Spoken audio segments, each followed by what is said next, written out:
అండాళమ్మవారు ఐదవ పాసురంలో వాయినాల్ పాడి మనత్తినాల్ సిందిక్క పోయ పెరియంపగుదరువా నిన్నడవం తీనీల్ తూసాగం సెప్పేలోరెంబావాయ్ అని అంటుంది. అంటే దాని అర్థం ఏమిటి అంటే పరమాత్మ యొక్క నామములను మన మనసులో మన జిహ్వ మీద కీర్తించడం వల్ల మనము ముందు చేసిన పాపాలు, తర్వాత రాబోవు పాపాలు ఏవైతే ఉన్నాయో అవన్నీ కూడా మంటలో వేసిన దూదిలాగా కాలిపోతాయి అని అంటుంది. ఇదే మాట శ్రీమద్భాగవతం ఆఖరి శ్లోకంలో కూడా వ్యాసుల వారు ఇదే మాట అంటారు. నామ సంకీర్తనం యస్య సర్వపాప ప్రణాశనం ప్రణామో దుఃఖశమనం తం నమామి హరిం పరం.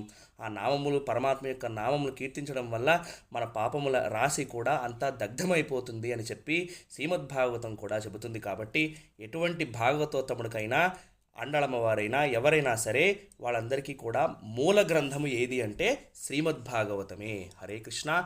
జయ శ్రీమన్.